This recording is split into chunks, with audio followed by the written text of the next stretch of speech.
Esmeralda Quluzadə yoxsa Fidan Behbudova? Bu arada. Oydu. Biz onun gözləri gülürdün ikinci sezon üçün artıq çəkişə başlayırıq da. Yəni bu Yoxdur dayı. Dayım indi var.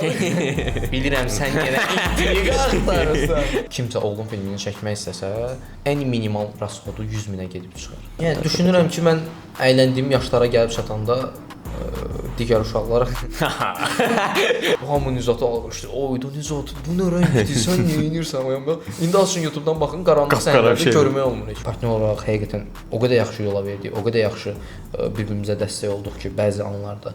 Ayşəma, bu kino ki var, bu çox qəliz məsələdir. Bir parça keks. Hər gün gecə yarı. Çingiz necəsən? Sağ ol Rəşad, sən düzdür. Sağ ol, yaxşı olasan. Nə var, nə yox, işlərin necədir? Şükür, yavaş-yavaş yaxşılıq. Qutardı layihələrin. Qutardı, başlayır, gedir, dayanıb, belə aləm də biraz. Hansılar qutardı? Domino daşları qutardı. Domino daşları qutardı. Xeyrisi ilə bu həftə 12-ci seriya oldu. Bitdi. Domino daşlarının son bölümünün, belə deyək, final bölümünün yorumlarında çoxsu heç yəni bu dərəcə sərt reaksiyalar gözləmirdik. niyə belə oldu? Niyə Arif öldü? Niyə Aton öldü? Əslində yaxşı bir şeydir ki, izləyicilər yaxşıya yazanda yaxşı bir şeydir ki, izləyicilər bitməyini istəmirdi. İradlar oldu ki, bəs belə bitməsin, tez bitdi, o yan bu yan, amma bəzən bəzi şeylər bitməlidir ki, daha yaxşıları başlaya bilsin.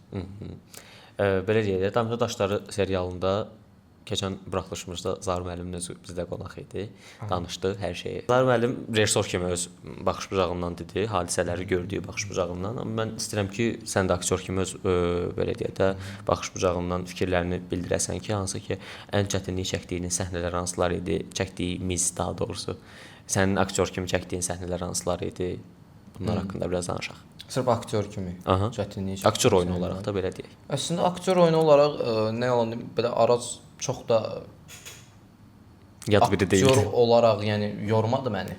Hansı ki aktyorski performans olaraq, nə bilim, çətin səhnələr falan filan. Elə bir çox da şeylər yox. Amma aeroport səhnəsində biraz həyəcanlı idik. Aeroport səhnəsi daha rahat. Aeroport səhnəsi rahat çəkilirdi, amma bir sonluq idi. İstərsəniz o səhnə biraz daha diqqətlə oynamaq lazım idi. Orada hətta Eşe'nin çox qəşəng enerji mübadiləsi oldu orada. Yəni ikimiz də bir-birimizə məncə o hissləri ötürə bildik. Maraqlı alındı. Amma belə ümumi 12 seriya ərzində Arazın aktyorski performans olaraq yorduğu səhnə belə yadıma düşmür. Dedin ki, bəs Eşe'nin daha çox belə deyək də enerji mübadiləsidir. Nədir ki, partnyor olaraq tutuşduq. Bu Gəlgədəkdə daha çox var idi, yoxsa Domino daşlarında? Əslində aktyor olaraq yəni ikimiz də bir-birimizi rahat başa düşən və bir-birimizə enerji ötürə bilən partnyorlarıq. Yəni Gəlgədəkdə də rahat idi işləmək. Domino daşlarında da yəni aktyor tərəfdən baxanda bir-birimizə partnyor kimi enerji ötürüb, yəni rahat idi ümumi olaraq. Onun gözləri gülürdünün ikinci sezonu. Gəlir, çəkilir, artıq çəkilişlərin yarısı bitib, yarısı qalıb da belə deyək. Nə yerdədir? Necə gedir çəkilişlər? Onun gözləri gülürdünün artıq ilk 5 seriyası çəkilib. Deyəsən 4-ə qədər tam çəkmişik, 5-i də belə ala-bula biraz çəkmişik. İndi onun bəzi hissələri qalıb. Maraqlı bir layihə olacaq. Çünki biz çəkəndə özümüz həyəcanlanırıq. Hətta ikinci sezonu özümüz belə o qədər gözləmirdik ki, mən ora çatanda yenə həmin evi görəndə, yenə həmin Aygünlə Nərgizi görəndə, o paltarlarda qızları görəndə belə bir şey yaşadım ki, oydu. Biz onun gözləri gülürdün ikinci sezonu üçün artıq çəkişə başlayırıq da. Yəni bu biraz qəribə idi belə. Salam olsun buradan Aygün filan. Filanlara buradan salam olsun. Hə bir qəribə aura gəldi mənə ki, oydu. Çünki həqiqətən onun gözləri gülürdü belə.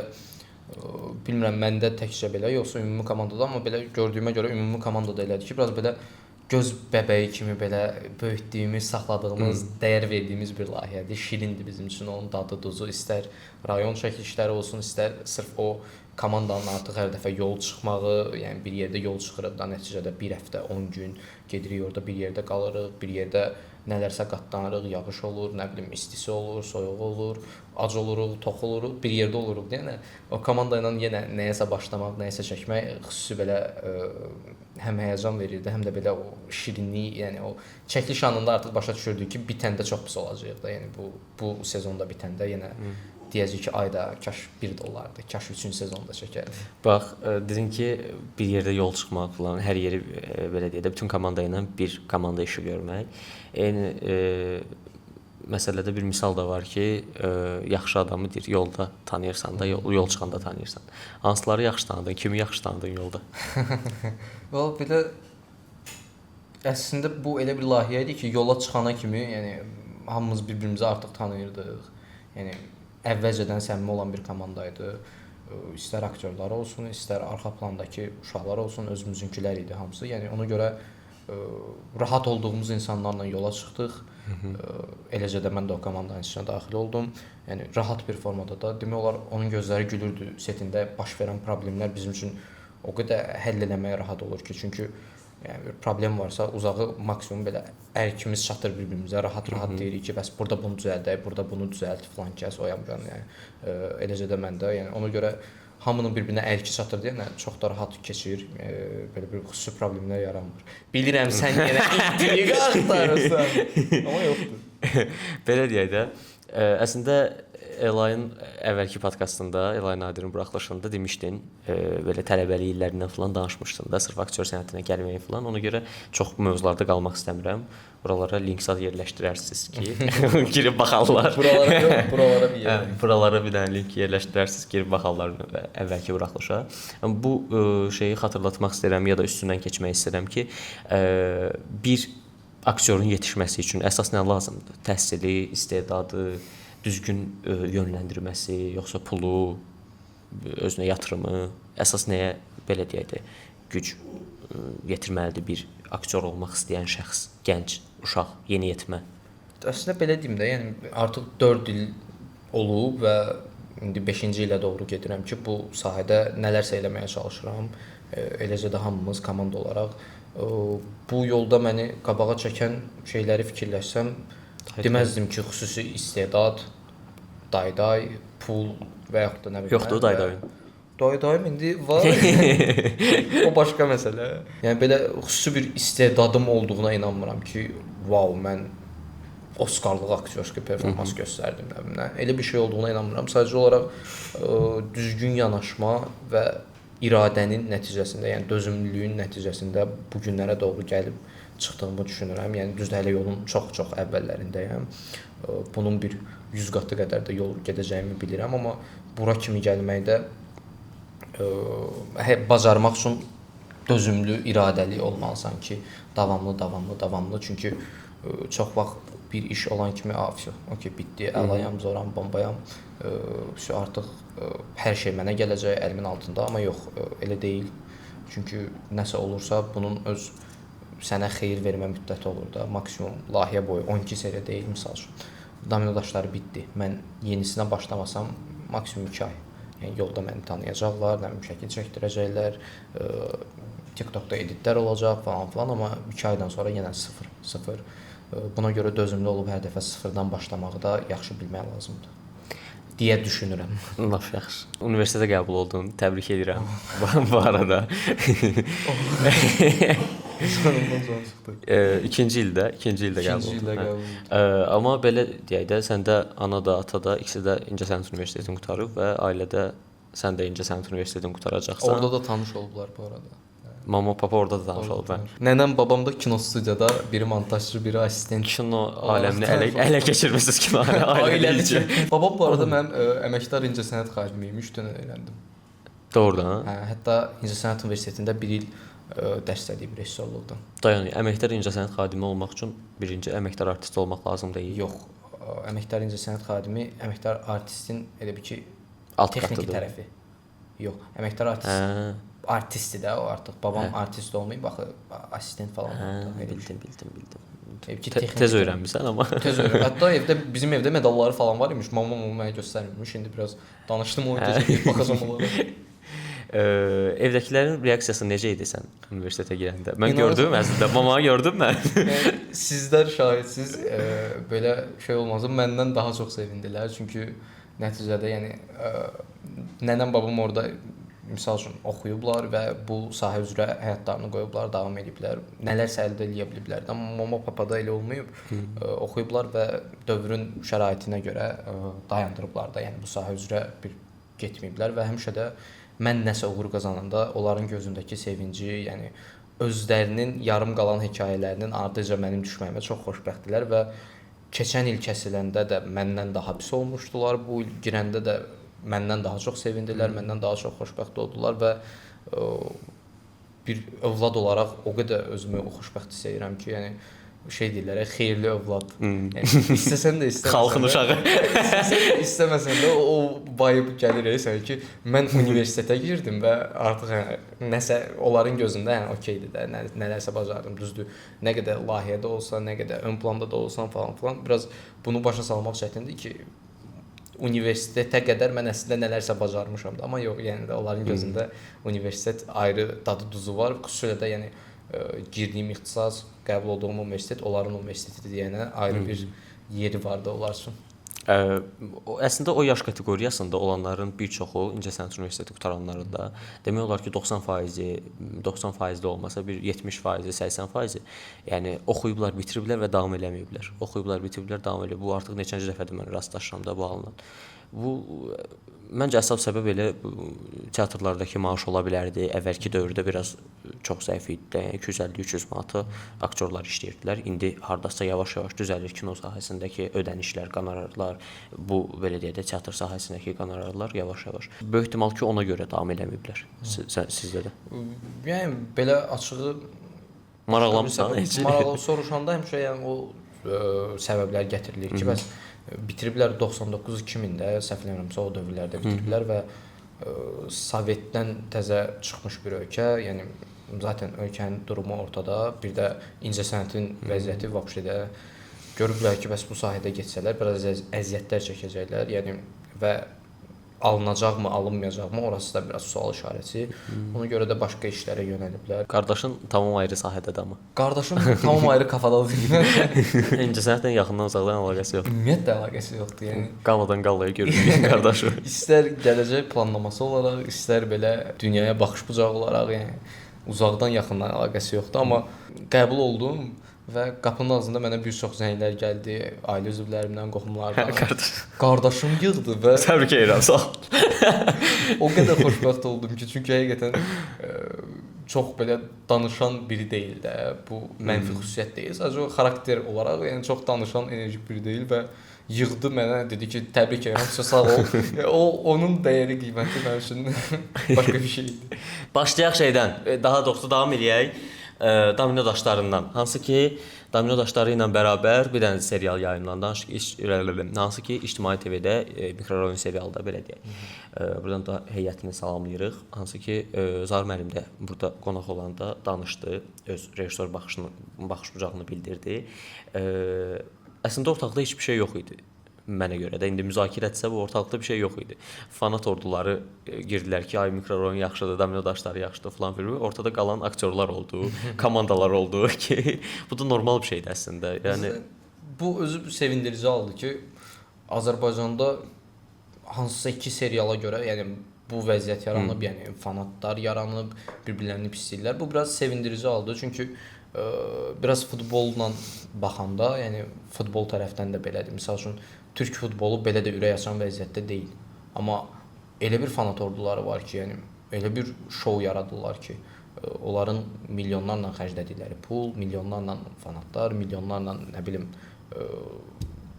stadionlar dolu.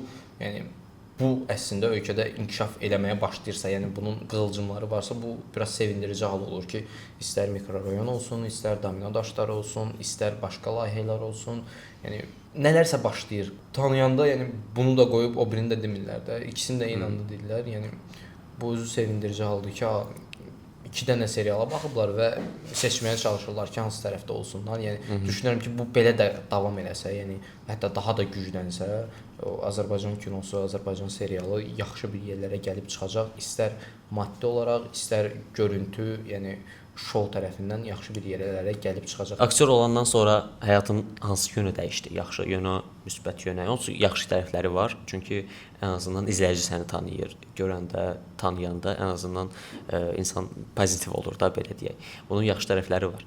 Bunun şəxsi məsələlərdə və yaxud da ailəvi məsələlərdə nə kimi mənfi təsirlər oldu və yaxud da müsbət təsirlər oldu. Ümumiyyətlə aktyor olmaq istəyənlər nələrə diqqət eləməlidir ki, bax sənin başına bunlar gəldi və sən də bunlardan yola çıxıb digər yoldaşlarına, həmyaşıdlarına və aktyor olmaq arzusunda olanlara bir yol göstərərsən. Bu məsələlər hansıları idi? Balaca olduğum anlardan, yəni uşaq yaşdan başladığıma görə, yəni 14 yaşım təptəzə olmuşdu akademiyaya yazılanda və heç bir məqsədim yox idi ki, ay qalım, nə bilim, onlara çəkilim. Yaya görə gəlmişdin də, yayda. Bir uğur hekayəsi yazım burada, nə bilim, heç bir məqsədim yox idi. Sadəcə olaraq bunu həmişə çıxışlarda deyirəm. 3 ay yay tətili başlamışdı. Mamam gördü ki, evdə bekaram. Dedi, nə olmaq istəyirsən? Mən də həmişə yalandan belə bir altı dolu bir söz deyildi də. Yalandan dedim ki, aktyor olmaq istəyirəm. Çünki evdəkilər falan görürəm ki, hamı bu sahədə nəsə danışır. Elə görmüşəm, mən də dedim, mən aktyor olmaq istəyirəm. Mamam da dedi, hə, yaxşı, gedək kursa. Manifest istəmirsən. 2 kurs götürdü, tapdı. Heç o birinə baxa bilmədim. Çünki niyə bilmirəm, yəqin elə balaca olmağımın verdiyi həvəsdə. O bizim səhnə o vaxtı məkan fərqli idi, səhnə yenə eyni aura idi da. Aşağısında göy işıqlar var idi. Səhnənin aşağısına LED qoymuşdular. Və onu gördüm. O LED işıqlar məni necə belə şey elədisə, dedim, ha bura. Heç o bir kursa baxmadım, bilmədim hansı kurs idi. Bir dənə işığın badına gəlib kimsən aktyor olmusan. Gəldim, özə gələndə qəbulda da çox pis vəziyyətdə idim mən. Yeriviz mama mənə gələndə yolda yemək aldı. Burger aldı və o burger mənə dəhşət dərəcədə mədə sancısı verdi. Ölürdüm də və yolu tapa bilmirik. Normalda akademiyanın ətrafında 20 dəfə dönmüşük, tapa bilmirik. Artıq Zəhra xanım gəldi, bizi qarşıladı, danışa gəldik, tapdıq. Qəbulda bu vəziyyətdə idim. Mən heç danışmıram, prosta mamam danışır falan, nəminə şərtlər, o yan bu yan nəminə. Elə oldu ki, çox da yaxşı keçdim. Yəni necə oldu bilmirəm. Hətta Zahir mənə ilk gördüyü gün qapını açdı, qəbula girdi, şey elədi ki, bəs Azərbaycanın Brad Pitt olacaqsan sən. Belə baxdım ki, dedim yəqin alacağam. Yəqin məzələnlər məndən mırtdaşırlar falan. İndi günü bu gün görürəm Zahir müəllimin o vaxt dediyi sözü. Onda daha çox müəllimi belə sevirəm, müəllimə belə şey oluram ki, vay be müəllim. Qapıdan girən kimi tutdu. Qapıdan girən kimi tutdu mənə görə. Biraz yaşıma görə düşünürəm ki, başımdan böyük işlər görürəm. Belə deyim. Yəni normal bir yolla Azərbaycanda bu sahəyə başlamaq istəyən olsa, normal bir sürətlə 4 ilə düşünürəm ki, ən yaxşı formada 3 dənə 4 dənə layihə reklam ola bilər. O da bəxti gətirsə, bir 5-6 dənə də tamaşa oynayar. Bu özü belə böyük bir uğurdur.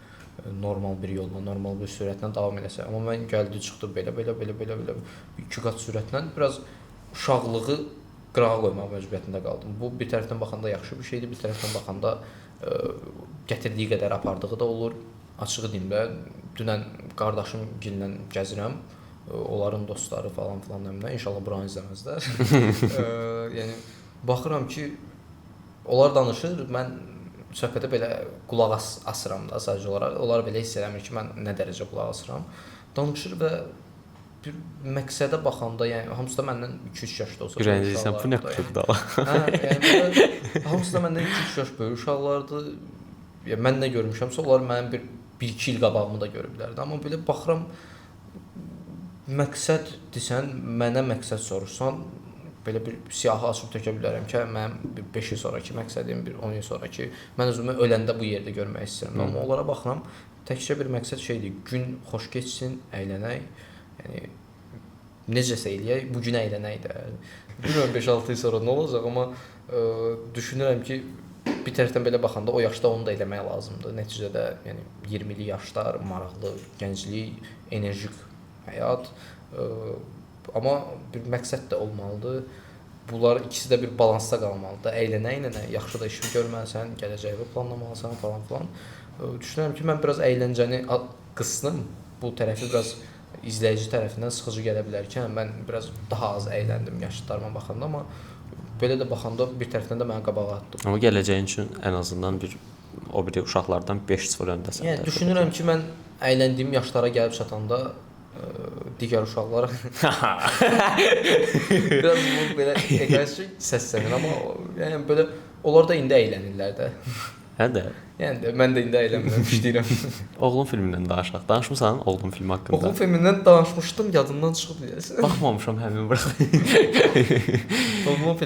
Oğlum filmi övlad olur, atsan atılmaz, satsan satılmaz. Amma mənim üçün hələ də belə ən həyatım boyu ən maraqlı çəkilişlərdən biri olaraq qalıb da. Həm ilk təcrübə idi mənim özüm üçün də, sənin özün üçün də. Sən aktyor kimi ilk tam metrajlı idi da. İlk tam metraj. Məndə də həm belə deyək də aktyor kimi ilk dəfə özümü sınadığım, eyni zamanda da texniki tərəfdən də belə deyək baxanda. Məncə Oğlum filminin bütün komandası üçün Oğlum filmi dönüm nöqtəsi idi. Mütləq. Yəni ilk addım idi hər kəs üçün. İlk addımı idi. Rejissorundan tutmuş, işıqçısına kimi. Ona kimi demək olar indi sən yox, amma ümumi komanda olaraq hər birimiz səpələnmiş işlərdə işləmişik də indi.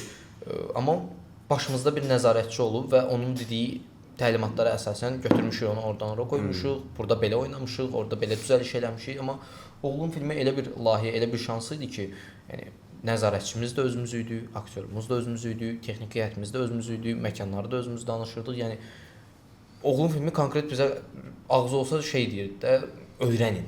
Məndən nə öyrənə bilirsinizsə öyrənin, gələcəkdə lazım olacaq və biz də məncə düşünürəm ki, bunun altında qalmadıq. Düzdür, belə baxanda tələbə işidir. İndi açın YouTube-dan baxın, tonla səhv var.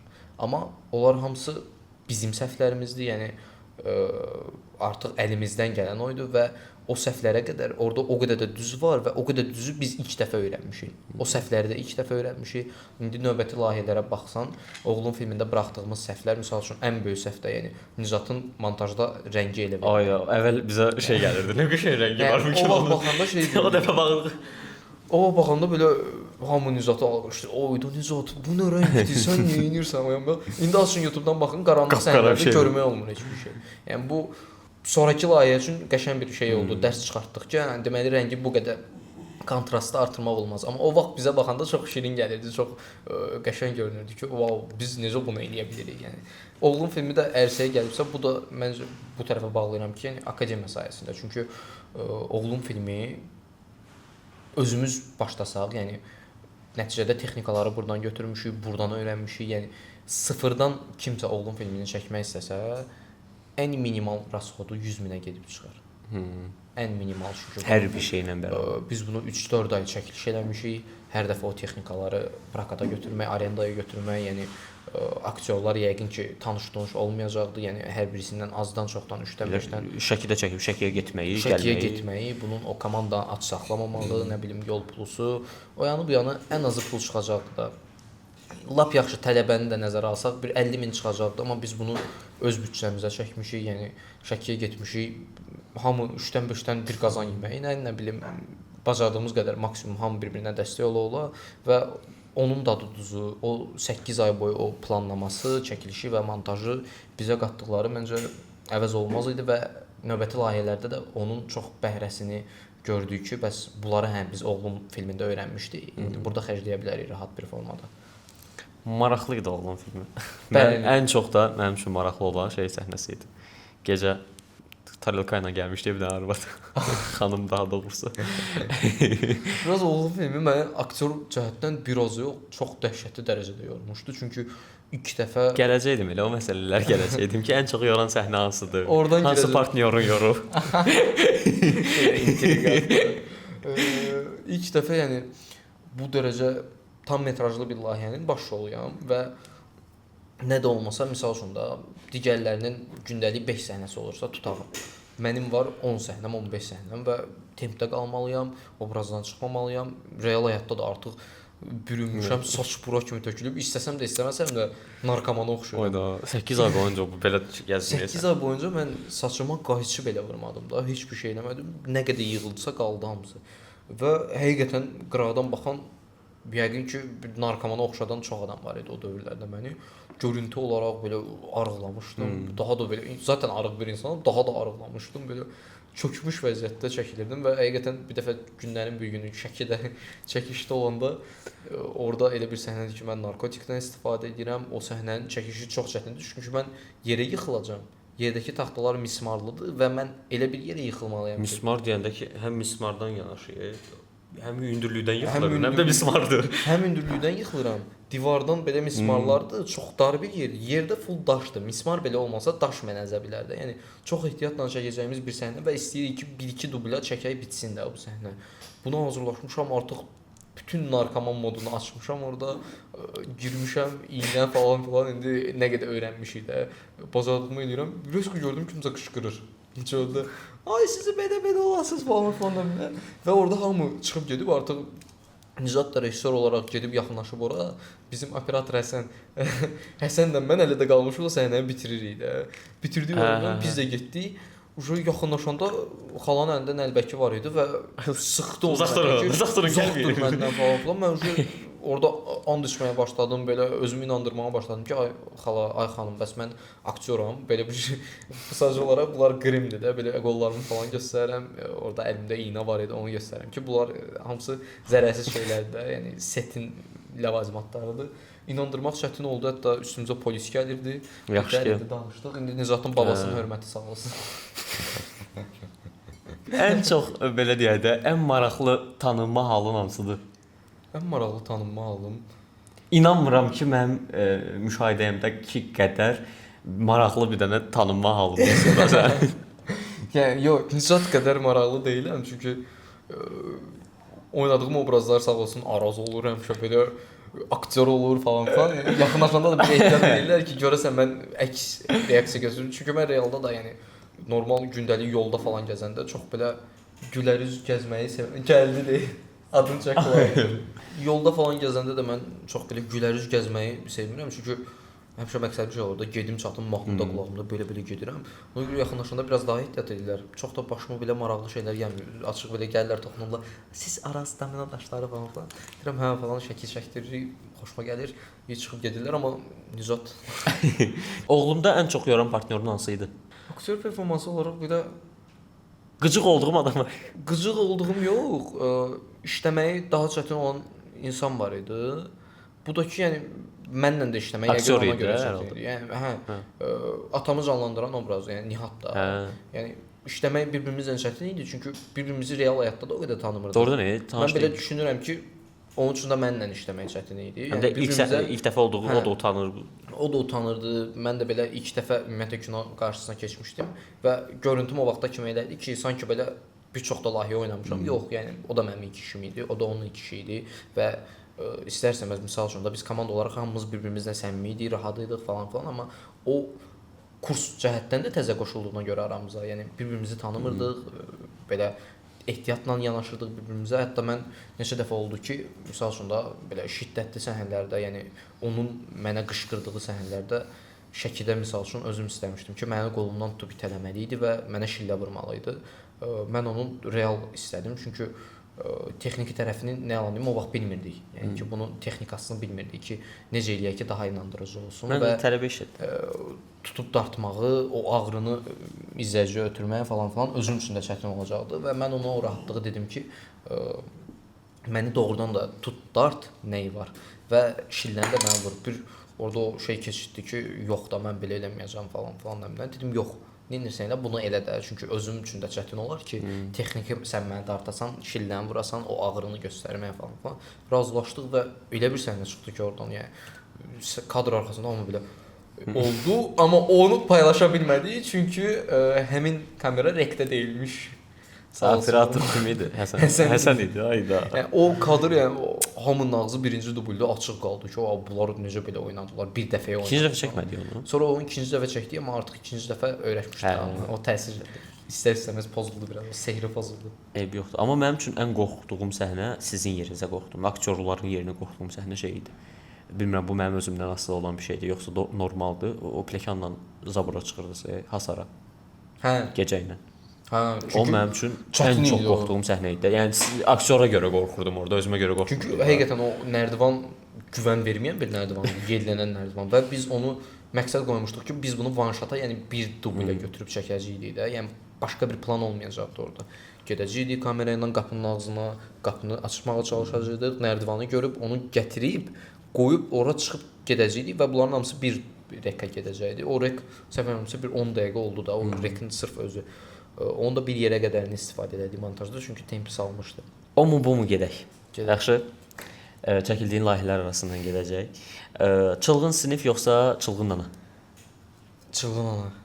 Çılğın ana yoxsa qağaylar? Qağaylar. Qağaylar yoxsa oğlum?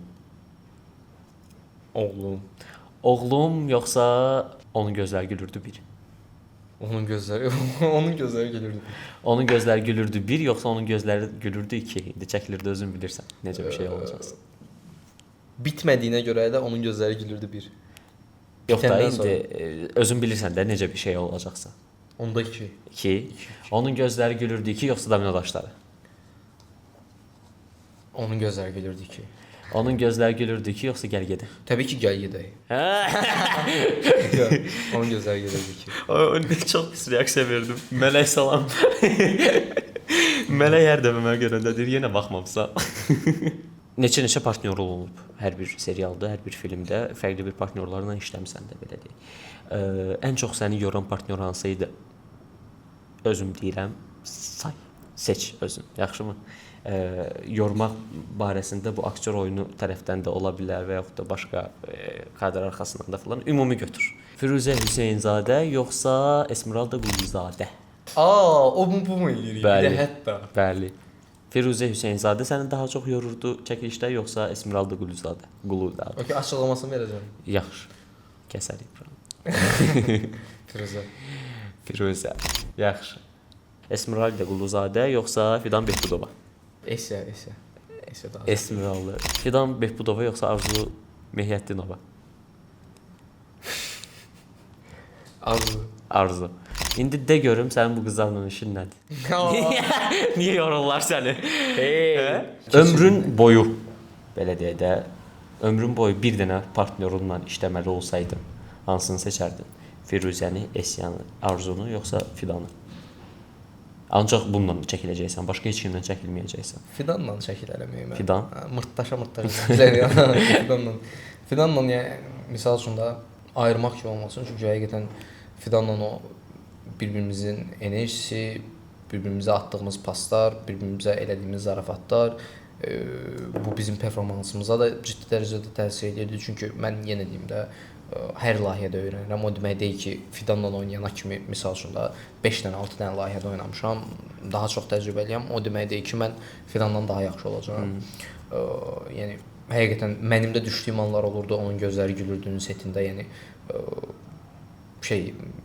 mental olaraq deməyim də, keyf-əhval olaraq düşdüyüm anlar olurdu. Onun da düşdüyü anlar olurdu, amma həqiqətən biz o anları partnyor olaraq həqiqətən o qədər yaxşı yola verdik, o qədər yaxşı bir-birimizə dəstək olduq ki, bəzi anlarda. Yəni bu mənim üçün əvəz olunmaz bir şey idi və düşünürəm ki, bu bizim performansımıza, kamera önündəki enerjimizə, hətta açdığımız elə-belə canlıdakı enerjiyə belə yaxşı təsir elədi. Bu dərəcə reaksiyalar gəldi. Aygün, Çingiz olaraq, yəni inanmıram ki, ölkədə bizi ikimizi yanbayan görəndə tanımayan biri olsun. Ən azından gənc kütlədə ki, biz ikimizi yanbayan görər və bir xatırlayacaq, adımızı belə bilməsə, bir hardansa gördüyü yadına düşəcək və bunların hamısı düşünürəm ki, Fidanın o səmimiyyəti, bizim həqiqətən çox yaxşı anlaşmağımız və sadəcə kamera önü yoxdur, yəni Fidan həqiqətən də yola çıxılası bir insandır və belə bir partnyora sahib olmaq mənim üçün bir fəxr, qürur. Başqa nəsə belə demək istəyirsənsə, buyur, kamera sənin. O gün olsun səninlə partnyor olar. Amin. İzləyicilər buna hazırdır artıq. Ay Cəma, bu kino ki var, bu çox qəliz məsələdir.